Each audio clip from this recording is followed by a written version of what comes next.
Está conosco o vice-governador de São Paulo, Felício Ramute. Vice-governador, bom dia, obrigado pela presença aqui na Band News FM. Bom dia, Ivan, Megali. Bom dia, Carla, um prazer estar com você. Governador, onde é que o senhor mora? Existe residência oficial para vice-governador? Não existe residência oficial. O governador mora aqui no Palácio dos Bandeirantes. Eu moro num apartamento ali na Franca com a Consolação. O senhor optou pela região central? Isso, a região central, né? Um pouco a Jardim Paulistano, Paulista. né? E ali eu, na verdade, tenho residência ainda em São José dos Campos, né? Minha esposa está lá, minha filha está lá. Segunda-feira, domingo eu venho para cá e sexta-feira retorno, à tarde retorno para São José dos Campos. Bem-vindo a São Paulo. Obrigado. Venho daqui, né? Bem-vindo de volta. Sou paulistano, até os 18 anos morei aqui. Governador, vou chamá-lo de governador, se me permite. Vice-governador claro, é complicado, né? Até porque o senhor vai assumir o cargo muitas vezes.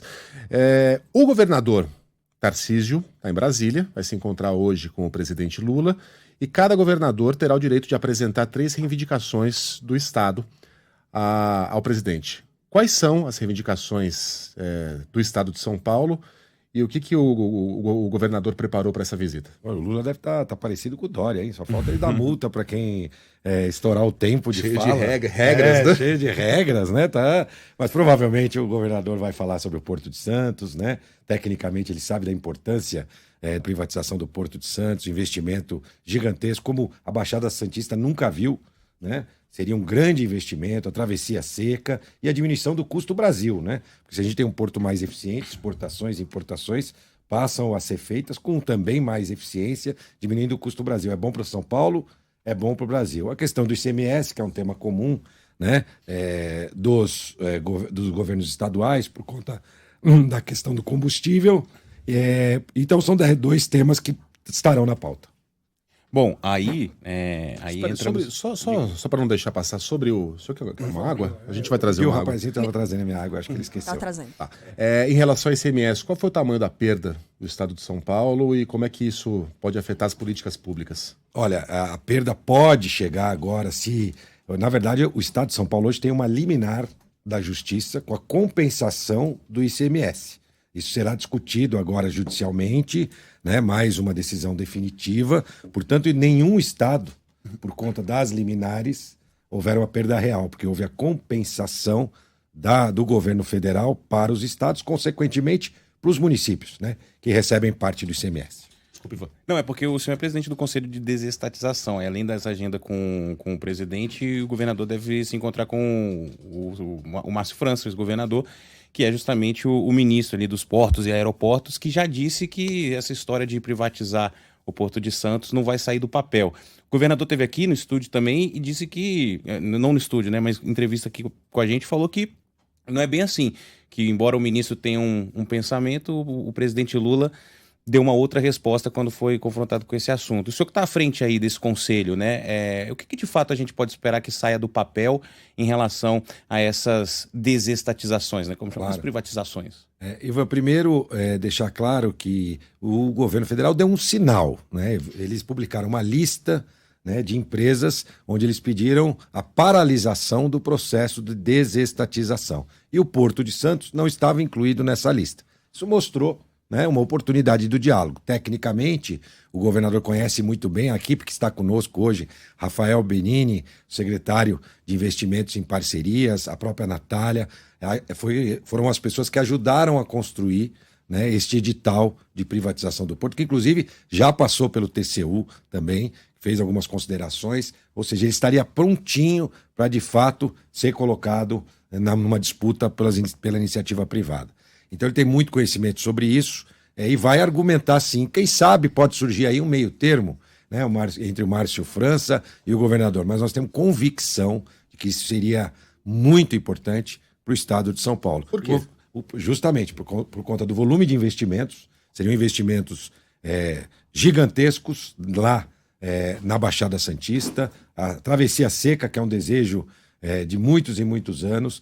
E o Tarcísio, nossa equipe, que agora está aqui, e quando era ministro da Infraestrutura, tem uma característica de tirar projetos do papel e transformar em realidade. E a concessão ou a privatização, Ivan, Megali, elas por si só não resolvem os problemas.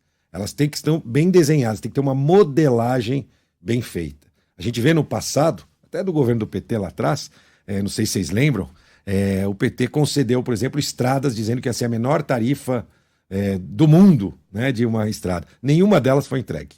Né? Ou seja, um erro na hora de você fazer a modelagem do sistema. Agora a gente está vendo o aeroporto de Viracopos querendo ser devolvido. Galeão, na mesma situação. Portanto, você tem que fazer uma bela modelagem para que você aí possa construir uma solução.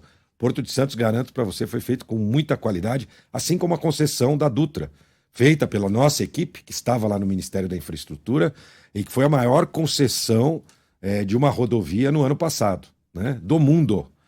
Também um grande investimento, e a obra já começa lá da rodovia Dutra, beneficiando o país, por conta dessa ligação importante entre São Paulo e Rio de Janeiro. Já respondendo ao Ivan das perguntas das possíveis, né, concessões, privatizações, nós temos uma agora para março, né, a concessão do Rodoanel Norte, uma obra de 35 anos que precisa de uma solução. Então, o Rodoanel é uma primeira obra de concessão. Nós temos também o trem Intercidades, que até junho passa a ser realidade, porque nós vamos fazer a concessão do trem Intercidades, que vai ligar São Paulo a Campinas. Então nós estamos atualizando as planilhas de custo, né, porque esse estudo... O que o senhor fala é até junho o edital. Isso, a publicação do edital. Aí depois inicia-se com o vencedor a construção efetiva do projeto. Um projeto que se inicia nessa gestão e que provavelmente não vai ser entregue nessa gestão. Mas tem projetos que são de Estado e projetos que são de uma gestão. E a gente sabe que construir um Estado melhor é cada um fazer a sua parte. O trem Intercidades já passou da hora de se transformar em realidade. Já foi feito um estudo de viabilidade sobre por onde passaria essa linha férrea, porque a rodovia dos Bandeirantes foi construída com o pensamento de que o vão central seria utilizado para isso, para a construção de...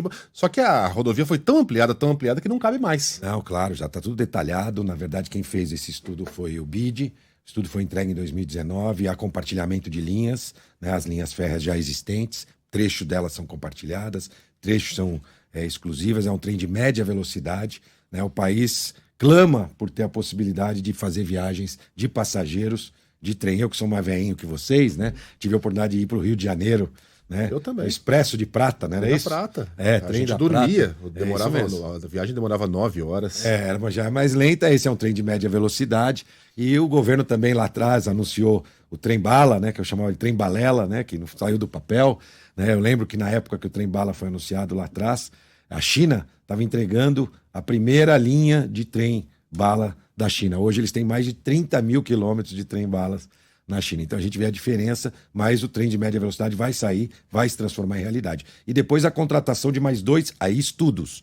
Um São Paulo, São José dos Campos, e o outro São Paulo, Sorocaba. Aí são os estudos, para depois dos estudos fazer a viabilidade para os investimentos. O trem de Campinas deve sair por volta de 8 bilhões de reais de investimento do Estado. Bom, já que a gente está falando de trilhos, concessão para iniciativa privada e qualidade de contratos, hoje, 1 ano das linhas 8, Diamante, 9, Esmeralda, isso, privatizadas pela Via Mobilidade. Exatamente 1 ano hoje. A gente sabe que a prestação do serviço deixa muito a desejar, para usar um termo bem suave, né? Porque os passageiros ouvem a nossa programação e estão sempre se queixando dessa circulação. Pergunto para o senhor, por que é que deu tão errado essa privatização? Por que é que o serviço é tão mal prestado? E o que é que precisa ser feito para o governo resolver esse problema de uma vez por todas, uma vez que o governador ontem disse que o contrato não vai ser rompido? Fiscalização adequada, cobrança daquilo que o contrato exige. De fato, foi uma adequação e uma da linha 8 e 9, a CCR, né, que é uma das concessionárias, e que é claro, nítido, como vocês noticiam aqui, não vou dizer todo dia, mas quase que dia sim, dia não, né? Um problema mais ali na isso, via. É um problema de prestação desse serviço.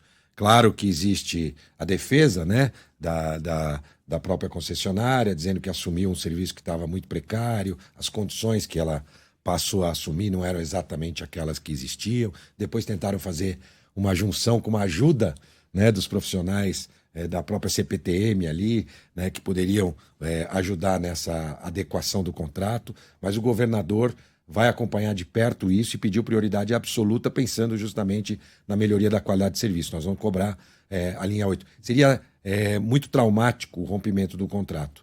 nós acabamos de entrar há 20 dias no governo, pode ter certeza que no aniversário de 2 anos a situação vai ser bem diferente. É porque parece esquisito, né, que uma empresa vença uma licitação para assumir 2 linhas Pior, importantes e de repente pega gente que é da CPTM, porque que era quem assumia a linha para poder ensinar a operar as coisas, os trens que eram da CPTM.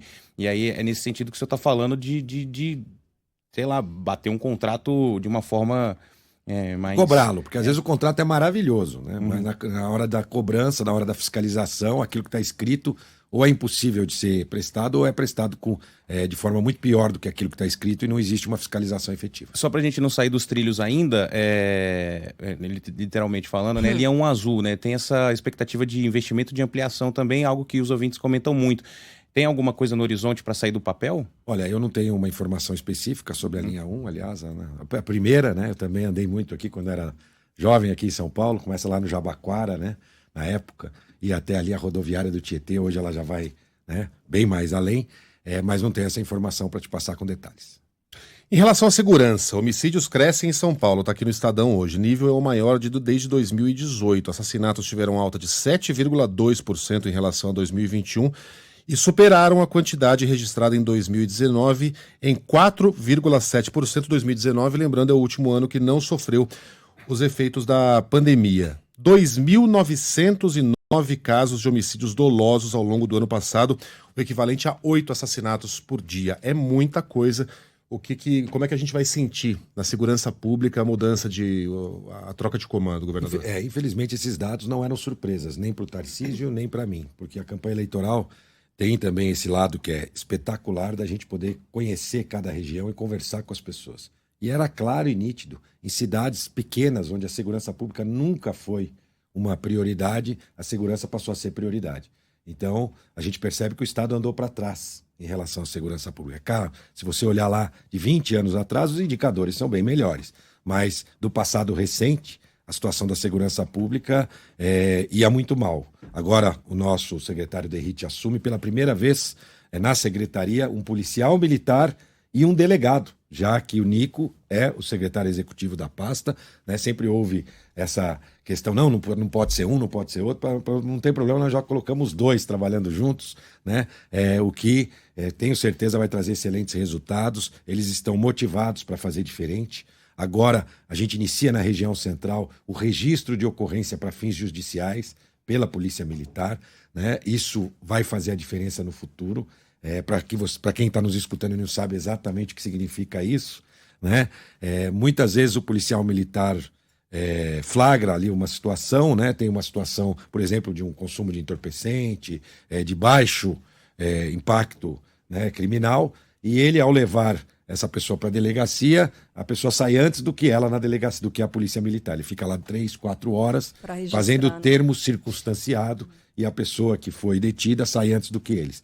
Não vai ser necessário mais esse encaminhamento até a delegacia. Repito, é um piloto na região central da cidade, que se der certo, vai ter um impacto em todo o estado de São Paulo. Então nós vamos trabalhar para isso, para implementar o mais rápido possível essa mudança, essa quebra de paradigma em relação ao registro de ocorrência para fins judiciais. Começa claro. Quando? Desculpa, governo. Começa quando o projeto? Nós iniciamos, na verdade, no mês de fevereiro. Até o final de fevereiro, todos os sistemas da Polícia Militar já devem estar adequados para que a gente possa iniciar o processo de registro de ocorrência para fins judiciais. Antes de partir para Cracolândia, deixa eu só perguntar. Câmeras nas fardas dos agentes. Eu queria saber do senhor. Sua avaliação, Não, se continua, se sai... Esse é um tema interessante, né? Porque acabou sendo muito discutido, inclusive, ao longo da campanha, mas não é essencial para aquilo que o cidadão quer. O que o cidadão quer é a melhoria da sensação de segurança e de sua segurança. Então tem várias ações, como a valorização dos policiais, né?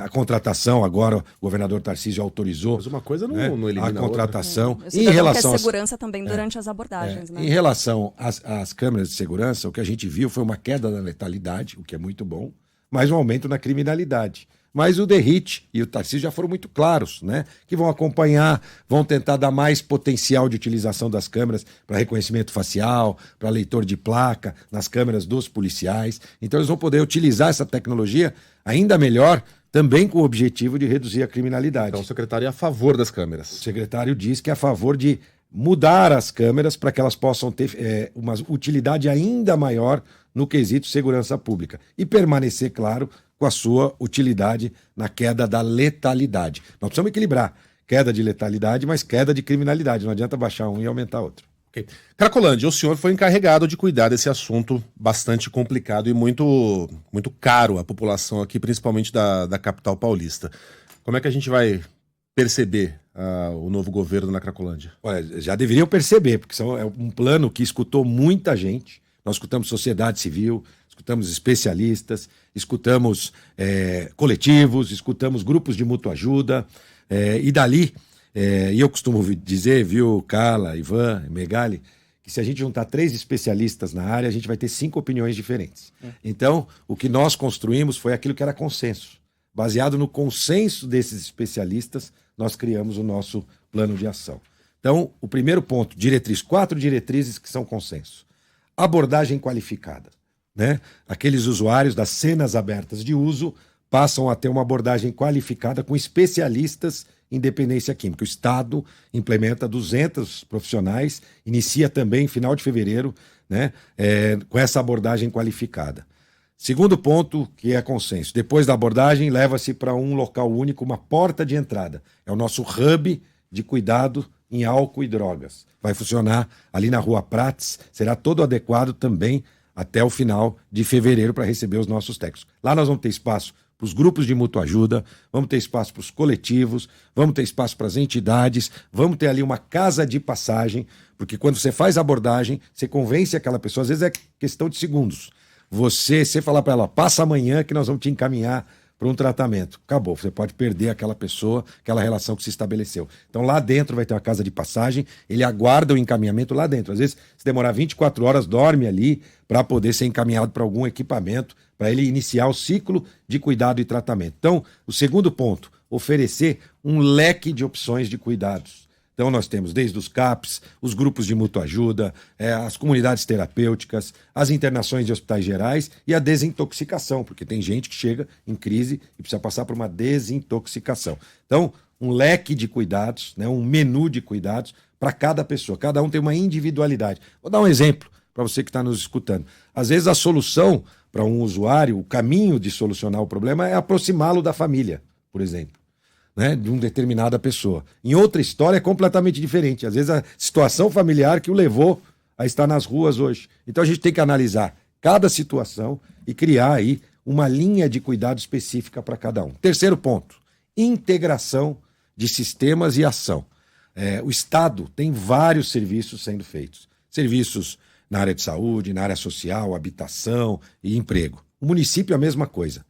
Totalmente desconectados. Eu não estou falando de desconexão entre prefeitura e Estado, não. Estou falando dentro do próprio Estado e dentro da própria prefeitura. O que nós precisamos é conectar esses serviços, primeiro nas secretarias do Estado, nas secretarias do município e depois entre eles. O que a gente vê lá, Carla, na questão desses usuários das cenas abertas, é que tem muita gente fazendo coisa boa em relação a isso. Só que é como se cada um estivesse remando para um lado diferente. O que nós estamos fazendo é colocar todo mundo no mesmo barco, remar da mesma direção. Isso por si só já traria um resultado muito melhor. Mas nós também estamos trazendo inovação e formas diferentes de abordagem. Por fim, o quarto eixo é o cadastramento para o CAD único. Todos também entendem que é importante essa atualização cadastral para fim, inclusive, de programas sociais. Baseado nisso, nós criamos o plano de ação.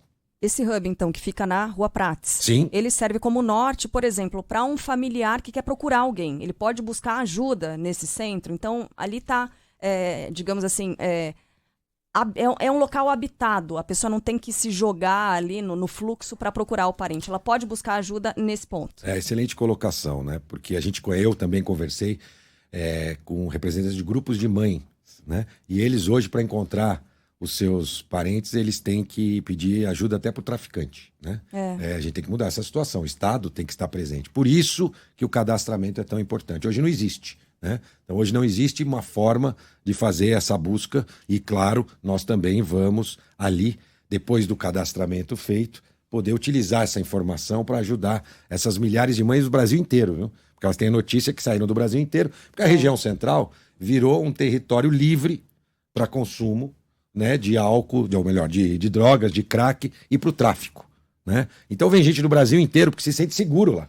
Deveria ser o contrário, né? Então o pessoal sai do Brasil todo. E tem um outro fenômeno que a última pesquisa apontou, que se você perguntar para aquelas pessoas de onde elas são, a grande maioria vai dizer que é da Cracolândia. Ninguém é da Cracolândia. Todo mundo tem uma história, veio de algum lugar. E se você comparar com outros estados, outras capitais, esse tipo de consumo de crack é sempre feito de forma meio escondida.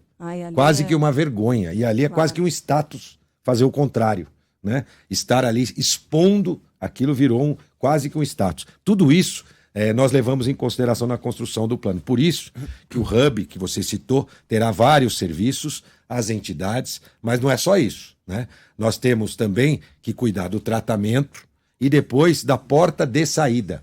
Né? Muito importante a porta de saída. Eu, por exemplo, fui visitar eu falo equipamentos públicos, né? Os hotéis sociais, fui visitar os abrigos, fui visitar as vilas reencontro feitos pelo município. Conheci pessoalmente não só a estrutura e a infraestrutura desse serviço, mas a história das pessoas que estão lá. Entender o ciclo que leva para essa pessoa se recuperar do começo ao fim. Exatamente. Né? E ali é a hora de uma porta de saída. E a porta de saída se dá através de um plano, por exemplo, de frente de trabalho, onde você remunera aquelas pessoas para trabalhar para a prefeitura ou para o Estado. Esse programa já existe, mas desconexo dos outros. E o aluguel social, que é também uma proposta nossa, o aluguel social de até R$ 1.200, não é pago para a pessoa, é pago para o dono do imóvel, né? E com mais uma questão, não é para aquela pessoa que hoje está em situação de rua, é para quem já está dentro do ciclo de atendimento da prefeitura. Eu, por exemplo, no hotel social, conversei com algumas pessoas que estão há 1 ano e meio, já estão prontos para a independência, para essa pessoa que vai ao aluguel social. Na Vila Reencontro, que são aquelas casinhas de 18 metros quadrados que o prefeito construiu e que vai construir mais, que são também provisórias, ali eu encontrei várias famílias ao ponto de poder dar o próximo passo. Uma delas, inclusive, me disse que o sonho agora era dar o próximo passo. Eu disse que eu iria, se Deus quiser, encontrá-la na sua casa, no seu apartamento. O aluguel social tem esse objetivo. E, claro, as ações de segurança pública, que também tem que estar incluídas. Então, antes da gente mudar de assunto, tudo isso funcionando, o senhor imagina que quando a cidade terá recuperado essas áreas, especialmente as Cracolândias do centro? É interessante. É o papel do jornalista, claro, cobrar prazos, mas é um problema de 30 anos. E a gente tem uma característica, o Tarcísio tem essa característica. Portanto, 2053? É um problema de 30 anos. É um sim. problema de 30 anos, né? E o Tarcísio tem uma característica. A gente prefere fazer primeiro para anunciar depois. Aliás, eu já vi gente dizendo aí recentemente que tinha acabado, né? A Cracolândia, né? Esses anúncios que tem muito mais poder de marketing. Nós vamos trabalhar muito, pode ter certeza. Né? Vamos trabalhar muito, arregaçar as mangas, Megali, fazer tudo no tempo certo, com a pressa necessária para resolver um problema. E outra coisa, nós falamos muito aqui, né, das pessoas que são as usuárias, mas a gente precisa devolver o centro para os comerciantes, para quem frequenta o centro, para o turismo, né? E esse projeto tem esse foco também, né, tornando a região também mais segura. Então nós vamos ter a pressa necessária para devolver o centro para todos, mas com o cuidado necessário para fazer bem feito. Esse hub é a partir do final de fevereiro também. Final de fevereiro, o hub. E aí depois nós temos as ações de segurança pública, a implantação de 500 câmeras com inteligência, né? Até o meio do ano essas câmeras estarão implementadas. São as primeiras câmeras com inteligência da cidade de São Paulo. O senhor tem recebido ou recebeu também demandas de outros prefeitos? Porque esse tema foi discutido, né, ao longo das eleições, de que as Cracolândias estavam se espalhando também para outras cidades. Queria saber se há essa demanda ou essa preocupação, por exemplo, de uma migração desses usuários de drogas também para outras cidades, e como é que o senhor conversa com essas prefeituras também? Sim, se existe, né? Em que cidades, por exemplo, preocupam? Sim, a grande maioria dos prefeitos das médias cidades, é um problema das médias cidades, né, do interior, né, tem contato comigo, até por eu ter sido prefeito de uma média cidade. Então, por exemplo, o prefeito Duarte Nogueira de Ribeirão Preto, assim que foi anunciado, me ligou e dizendo, se colocando à disposição para que na etapa interior do projeto, depois que nós criarmos todo esse projeto na região central e ele for exitoso, ele quer participar do próximo passo. Então, por exemplo, o Duarte Nogueira entrou em contato comigo, também o Saúde de Campinas, né, também ou melhor, Saúde é de Taubaté, né? O Dario de Campinas, né? O Dario de Campinas também fez contato comigo. Portanto, as médias cidades já sofrem com esse problema. Na área de segurança, só para a gente também concluir, né, a questão das câmeras de monitoramento, nós já falamos do registro de ocorrência para fins judiciais, a atividade delegada gerenciada pelo município, que vai garantir 500 policiais militares na região central da cidade também é muito importante. Então, essas ações voltadas à segurança pública complementam o conjunto de ação. E na habitação, falamos do aluguel social e já anunciada a construção de 600 unidades habitacionais lá no centro. Tem uma PPP, aliás, está dentro também do projeto das PPPs, que é a PPP que construiu habitações no centro. Nós fizemos um aditamento, quer dizer, juridicamente ele ainda está sendo feito, deve durar aí uns 30 dias no máximo, e aí inicia-se então as obras de construção de mais 600 unidades habitacionais na região central de São Paulo. Deixa eu fazer uma última pergunta, aí não está relacionada à Cracolândia, porque eu não posso ignorar, muitos ouvintes estão escrevendo para cá. O senhor falou da Dutra, né, falou de rodovias e tal, e as pessoas estão perguntando da Raposo Tavares.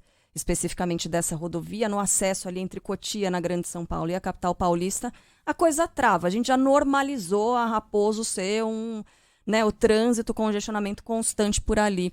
Há algum tipo de ação, algum tipo de estudo para ajudar a desafogar essas rodovias, que são, na verdade, avenidas da Grande São Paulo? Olha, a nossa secretária Natália tem essa missão, inclusive DR também está com ela, não é o caso da Raposo, mas DR também tem a participação. Agora, existem alguns aditamentos que foram feitos na gestão passada em relação às concessões que já existem, né? A gente tem, por exemplo, uma situação parecida ali na região de Campinas, na chegada de Campinas. A Natália está estudando para que a gente possa apresentar soluções ao longo do mandato. A Band News tem apresentado ao eleitor, ao nosso ouvinte, as pessoas que vão gerir o nosso estado, a nossa cidade, o nosso país, ou que já tem feito desde o dia 1º de janeiro. Hoje foi dia de conversar com o vice-governador de São Paulo, Felício Ramute.